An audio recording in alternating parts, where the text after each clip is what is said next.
Good evening बच्चों।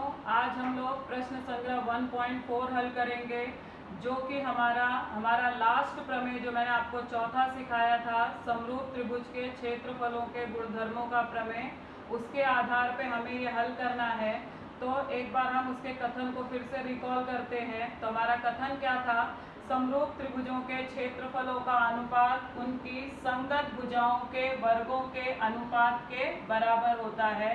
तो इसी का उपयोग करके हम लोग ये प्रश्न संग्रह हल करने वाले हैं। इसमें 7 सवाल है। तो आइए हम लोग देखते हैं इसका पहला सवाल क्या है और कैसे हल करना है।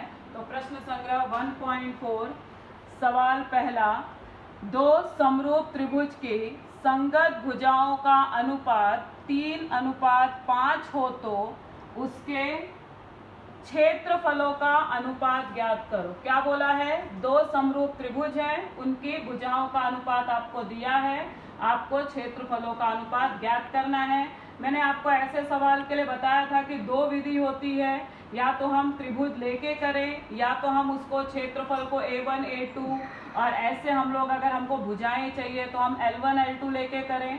तो मैंने आपको पहले वीडियो में क्या बताया था, हमने A1 A2 और ऐसे किया था। तो आज हम लोग इसको मान के करेंगे कि ABC और PQR त्रिभुज है।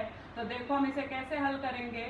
मानो त्रिभुज ABC और त्रिभुज PQR दो समरूप त्रिभुज हैं। क्यों ऐसा बोला मैंने? हमें बोला है दो समरूप त्रिभुज AB और PQ इनकी संगत भुजाएं हैं। हमें उनका अनुपात दिया है, इसलिए मैंने इसकी ABC की एक भुजा ले ली है और PQR की एक भुजा ले ली है। इनकी संगत भुजाएं हैं। हमें दिया है त्रिभुज ABC समरूप है त्रिभुज PQR के। अगर त्रिभुज समरूप है तो क्या हो जाएगा? इनके क्षेत्रफल का अनुपात हमको मिलेगा। कैसे? समरूप त्रिभुज के क्षेत्रफलों के प्रमेय से हमें क्या मिलेगा? एरिया ऑफ त्रिभुज ABC बटे एरिया ऑफ त्रिभुज PQR बराबर AB का वर्ग बटे PQ का वर्ग। ये कहाँ से मिला? त्रिभुज की ये भुजाएं हैं, उनका वर्ग हो गया। ये हमारा प्रमेय कहता है, इसलिए हमें ये मिला।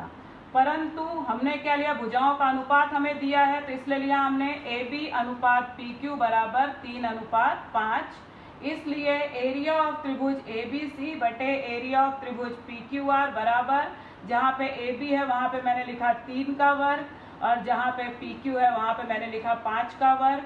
तो 3 का वर्ग होता है 9, 5 का होता है 25। तो मुझे क्षेत्रफल क्या मिल गया? दोनों त्रिभुजों के क्षेत्रफल का अनुपात 9/25। अब हमारा दूसरा सवाल है, ये हमारा कृति टाइप है, जो हमारा नया तरीका है उसके आधार पे है, मगर बहुत आसान है, इसलिए ये पहले जैसा है। तो मैंने आपको होमवर्क दिया है, क्योंकि इसमें कुछ करना नहीं है, सब भरा हुआ है। त्रिभुज ABC समरूप त्रिभुज PQR और AB अनुपात PQ बराबर 2:3, तो चौखट पूर्ण करो। अब इसमें क्या है? एकदम आसान। हमें ये भी दिया है एरिया ऑफ त्रिभुज ABC बटे एरिया ऑफ त्रिभुज PQR बराबर, यहाँ पे AB का वर्ग है तो यहाँ क्या होगा? PQ का वर्ग बराबर, ये 2 का वर्ग है क्योंकि AB का मान, और PQ का है 3 का वर्ग, तो 2 का वर्ग बटे 3 का वर्ग। तो 2 का वर्ग हो जाएगा 4, 3 का वर्ग हो जाएगा 9। तो ये मैंने आपको बता भी दिया। तो आपको सिर्फ इतना ही हल करना है, कुछ अपना ऐड आपको नहीं करना है, क्योंकि कृति में जितना पूछा है, जितने आपको बॉक्स भरने हैं, खाली उतना ही आपको भरना होता है। तो ये हो गया हमारा दूसरा सवाल। अब हम लोग अपने तीसरे सवाल की तरफ चलते हैं। ये भी हमारा कृति जैसा ही है। तो त्रिभुज ABC समरूप त्रिभुज PQR, जिसमें एरिया ऑफ त्रिभुज ABC बराबर 80, एरिया ऑफ त्रिभुज PQR बराबर 125। तो हमें बोला है चौखट पूर्ण करो। अब पहले और दूसरे सवाल में हमें क्या दिया था? भुजाओं का अनुपात दिया था, हमें उनके क्षेत्रफल का अनुपात ज्ञात करना था। मगर इस सवाल में हमें क्या दिया है? हमें यहाँ पे त्रिभुज के क्षेत्रफल दिए गए हैं, हमें भुजाओं का अनुपात ज्ञात करना है। तो देखो हमें जो जो कृति दी गई है, हमें क्या दिया है? एरिया ऑफ त्रिभुज ABC, ये हमें दिया हुआ है। तो हमने क्या लिखा? एरिया ऑफ त्रिभुज ब्रैकेट में PQR, अब बराबर 80/125 हमें दिया है। अब देखो हम इसको कोई भी अगर अनुपात है तो हम उसका अति संक्षिप्त रूप लेते हैं। तो ये मेरा किससे कटेगा? 5 के पहाड़े से दोनों कट रहा है। 5 एकम 5 बचा 3, 5 छंग 30, तो 16, और यहाँ पे 5 दूनी 10 बचा 2, 5 पचे 25। तो अगर मैं इसको कट करूंगी तो मुझे मिलेगा 16/25। अब ये दोनों जो है ये किसी एक पहाड़े में नहीं आते हैं, इसलिए यहाँ पे इसको ऐसे ही हम छोड़ देंगे। ब्रैकेट में मैंने ये आपके लिए लिखा है, ये आपके प्रश्न में नहीं था, ना ही कृति में था। मैंने यहाँ पे लिखा है कि ये जो आपको मिला ये क्या है, भुजाओं का अनुपात है। तो मैंने इसलिए लिखा है AB का वर्ग बटे PQ का वर्ग आपको क्या मिला है, 16/25। अब डायरेक्ट आपको बोला है, इसलिए AB बटे PQ क्या होगा, ये तो आपका वर्ग है, क्योंकि आपका त्रिभुज के क्षेत्रफल का अनुपात क्या होता है, भुजाओं के वर्गों के अनुपात के बराबर होता है। तो ये जो है ये भुजाओं का वर्ग है, इसीलिए मैंने आपको लिख के दिया है। तो यहाँ पे आपको AB का मान क्या मिलेगा, 16 का वर्गमूल 4, और PQ का मान क्या मिलेगा, 25 का वर्गमूल 5। तो आपको क्या मिला, AB बटे PQ बराबर 4/5। तो ये हो गया आपकी सवाल नंबर तीसरा, हमने कृति हल की। अब हमारा है सवाल नंबर चौथा सवाल है, त्रिभुज LMN समरूप त्रिभुज PQR 9 गुणे एरिया ऑफ त्रिभुज PQR बराबर 16 गुणे एरिया ऑफ त्रिभुज LMN। ये सिर्फ आपको कंफ्यूज करने के लिए दिया है, कुछ भी नहीं है।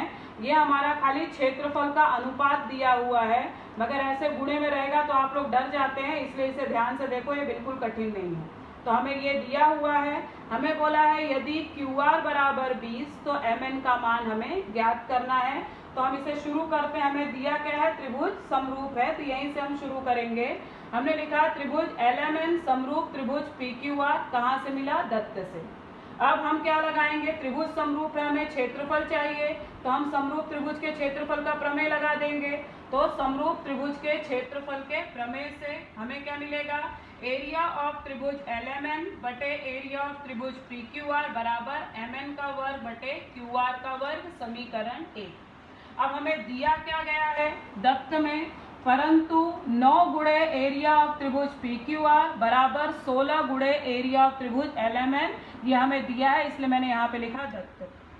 अब अगर मैं इसका अनुपात लेती हूँ तो एरिया ऑफ त्रिभुज PQR को यही रखूंगी, इसको अगर यहाँ ले जाऊंगी तो यहाँ ये गुणे में इधर आके बटे में हो जाएगा। तो मुझे मिलेगा एरिया ऑफ त्रिभुज PQR बटे एरिया ऑफ त्रिभुज LMN बराबर, यहाँ पे 16 ऐसे ही रहेगा, यहाँ ये 9 गुणे में है, इधर जाके बटे में हो जाएगा, तो 16/9। मगर मुझे यहाँ पे LMN ऊपर है, यहाँ पे PQR ऊपर है, तो मैं इसको उल्टा कर देती हूँ। तो अगर उल्टा करूंगी तो एरिया ऑफ त्रिभुज LMN बटे एरिया ऑफ त्रिभुज PQR बराबर, ये भी उल्टा होगा तो 9 ऊपर जाएगा, 16 नीचे आएगा, तो 9/16 समीकरण 2। अगर आप समीकरण 1 और 2 को ध्यान से देखो तो एरिया ऑफ त्रिभुज LMN बटे एरिया ऑफ त्रिभुज PQR यहाँ भी है, एरिया ऑफ त्रिभुज LMN बटे एरिया ऑफ त्रिभुज PQR यहाँ भी है। तो ये अगर एक पक्ष बराबर है तो दूसरा अपने आप बराबर हो जाएगा। इसका मतलब MN का वर्ग बटे QR का वर्ग आपको क्या मिलेगा, 9/16।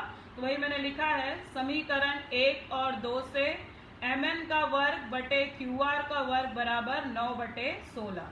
अब मुझे भुजा का मान चाहिए, वर्ग तो चाहिए नहीं, इसलिए मैंने वर्गमूल ले लिया है। तो वर्गमूल लेने पर MN का वर्ग क्या हो जाएगा, खाली MN बचेगा, बटे QR का वर्ग सिर्फ QR हो जाएगा, बराबर 9 का वर्गमूल 3 और 16 का 4।